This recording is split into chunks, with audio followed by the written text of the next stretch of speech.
But let's start off with Bob Saget, comedian, Full House star, dead at 65 years old at Orlando Ritz-Carlton, a hotel I've stayed at many times. I grew up watching this guy with Full House. I don't know about you guys, but we grew up maybe even my English got better by watching Full House and Bob Saget.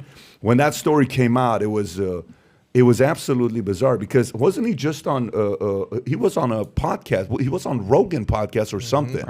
I think a year ago. Even Joe posted it on his Instagram about Bob Saget. Talib Kweli's podcast also, believe it or not, one of the better Great podcasts. rapper. Talib Kweli and Bob Saget. And we were just, me and Caroline Miljevic were just at the Orlando Improv, stayed at that hotel like 3 days before. Crazy. They're saying that there was no funny business. They found no drugs. He was a healthy 65-year-old guy. I don't know what he had going on. You're not gonna get me down this. You're not gonna get me down this road. You love conspiracy theories, so go somewhere with it. What are you talking about? It'll get us taken off the air. What are you talking about? I'd love to know what type of medicine he took. Right. But that is the story that's going around. Okay, so there are people that are speculating was it because anytime something like this happened at 65, you know what was it? Was there something else? He that's had going just on? performed that night. You know what's crazy? I will say this though.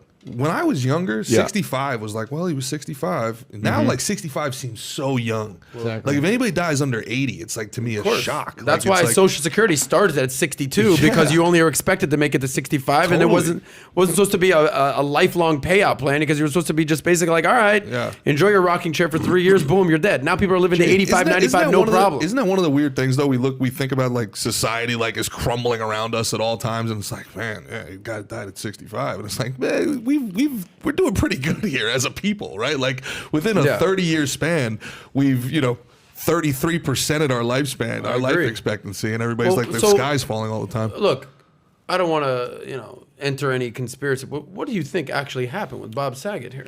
I think you have to wait and see because there's always they said that the autopsy is going to be weeks and weeks and weeks. You want to hear? You just asked me. Or you just want go ahead, BizDog. You're 65. Tell us what it's like when. Oh, I got your 65 right here, dude. With this thing right here. No, about was it 6-7 months ago? There was that very prominent African American actor that passed away in New York, and then for a whole week it was very, very sad, and there was speculation. And then it turns out in the autopsy, he had a relapse. He started using again, and he had cardiopulmonary paralysis, basically caused himself a heart attack, and it was very, very tragic. A lot of his friends said, we thought he had gotten through this and everything, but apparently, remember that? Who was the actor? I don't remember the name. It was like You're talking about Chadwick Boseman or not him? No, that was cancer. That was cancer. No, this is something else. And so right now what you've got... You're talking about the guy from The Wire. Yes. Omar. What's his name? Michael. Omar from The Wire. Seemingly nice guy in all of his interviews. Very, very gifted character actor. Very, very, very fun to watch. And there was this calm, right? And then we found out. And I just hope, that this isn't one of those things. I don't hope that Saget had a heart attack, but I hope it's like natural causes or something. And I would really be bummed out if it's yet another someone using. I want to know what he knew about, what information he knew that would lead to the arrest of Hillary Clinton. I mean, that's really. That's where you're going with this? Unbelievable. Pat, you came to the United States 1992? 1990, November 28th. 1990. Yeah. I think I saw Saget in a T-shirt, Oswald Acted Alone. That's right. This was the height of Full House, early 90s. You must have watched Full House, Saved by the Bell, these types of shows. Yep. You probably literally learned English watching the Tanner family. He's probably one of my English teachers. Bob Saget's one of my English teachers. He gave you the 1.8 GPA. Congratulations. He gave me tell us your what comes to mind when you think of Bob Saget? Look, I don't know the man, so I can't give my opinions on it. But I just when I study somebody in an interview and you hear how they're talking and who they are, the stories. He was a guy that liked women, partied, all this stuff. Like you hear a lot of stories about him being a party guy. But he had settled down. He was in a more of a serious relationship. But this is a guy that, to us, you watch this guy on TV. So when you see something like this taking place, it's tragic. I'm sure the family's furious right now, devastated right now. They're going through tough times. Just wanted to give our condolences to the Saget family. And obviously the stories, whatever's going to come out, we'll wait for it. But let me ask G. He's a comedian. Yeah. You're a comedian. I did comedy for a long time. As a comedian, how do you process this? What's weird? Because he performed that night, dude. Yeah, no. The one that hit me hardest was when Greg Giraldo died. That's my favorite comedian of all time. When Greg Giraldo died in Jersey at the Stress Factory, the club where I got my start. That was full on drugs. Yeah, well, he always was, but he was so good for so long. Nobody really knew. Greg Giraldo? Great Pull roast him guy. up. You'll know him like the roast master general. But the thing with Bob Saget, man, is that he lives on forever. Like the weird thing that we're all doing in this industry is we're chasing immortality. Why do we not go after money? Everything's legacy. He's going to live on forever in reruns. He's going to live on. One of the things I don't like is how the internet's the internet. It is what it is.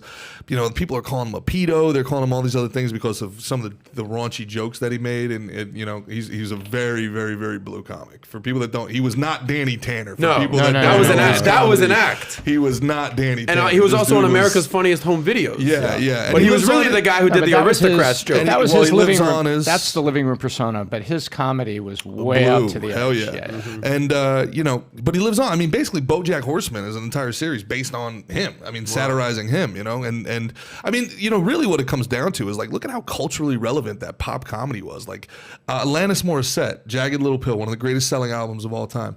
Do you know who the breakup was that caused all those? Yeah, it was Danny. It was Dave Coulier. Cut it. Exactly. The cut it out The guy. corniest guy on TV was responsible for Alanis Morissette's where hit. she's crying in Remember every this, song Nick? about Dave Coulier. Yeah. So I mean, Bob Saget. Look, also guys. I mean, Betty White, Bob Saget. Here's the other side of it. Everybody listening to this, like, we're getting older. Yeah. This is kind of like Brendan Shaw when we had him on. It was a cold comment that he had, but it was the right comment when we were like, David cuts in and goes, guys, Betty White died. And all of us are like, oh, wow. That's breaking news. She's 99 years old. He's like, yeah, that's what 99-year-olds do. I'm like, damn, dude, chill. I'll tell you one quick Bob Saget story, and then I'm sure we want to move on. So I've met some pretty, known people, especially in my time in LA when I was doing the whole Kardashian thing. And I'm sitting in a restaurant like this, and in the booth behind me, I'm with my boys, and I turn around. I'm like, holy shit, it's Bob Saget. And he's sitting there with John Mayer, the two of them, and they're going over jokes because John Mayer, talented musician, was trying to break through into comedy. I'm sure you've known that. He was doing that with Chappelle. With for a while, Chappelle, exactly. Right. So, and I'm thinking, fucking Bob Saget is coaching up John Mayer over here about stand-up comedy. I'm like, this is pretty freaking cool. And I was like, hey, guys, can I... No, they're just like... That's where the story ends? That's where it ends. Okay, right there. rest in peace, Bob Saget. Exactly. That story was... I'm just saying, like, what a we've way done to... our part, right? They say to never meet your heroes. Yeah, it's, You're going to be all right. Sorry, guys. I didn't go down the... I got pedophiled by Bob Saget's story. Like, Pat just pulled the Apollo with the hook. He just pulled the I'm Okay, thinking right. we're expecting a big story to come I'm just out. saying it was we cool. got stuff to talk about. Pat gave me the cut it out thing, and I got to go. Yeah. You're going to be all right, buddy. Pat's gonna Okay. hit know a what Pat button. just did? By next episode, Pat's gonna hit a button. It's gonna start playing the Oscars music. Wrap it Saying, up. that's my one bet. Bob Saget story. John Mayer. You know what Pat just You know what, did? guys? I'm out of here. America's got this big fascination with celebrity deaths. America has this huge fascination, tabloid fascination. Tom, with death in general, bro. Yes. Like And Discovery when- ID, murder docs. I mean, You got it. But anyway, the point is, I remember way back when, E.T. was covering, and I mean the show, not the little guy, the death of Farrah Fawcett, America's sweetheart, one of the first pinups and everything. Farrah Fawcett has passed away today, And what Pat just did is what happened at 3 o'clock Pacific time that day. And Farrah Fawcett, loved by all, wait a minute. Michael Jackson has been rushed to the hospital. So everybody forgets that Farrah Fawcett died in the morning, Michael Jackson died in the afternoon, and all the ET stuff, they literally stopped mid-sentence. So Pat was just right here. All right, done. Here's the hook. So if you enjoyed this little short segment from the podcast that we did, here's another short segment to watch. Or if you want to see the entire podcast, click over here. Take care, everybody. Bye-bye.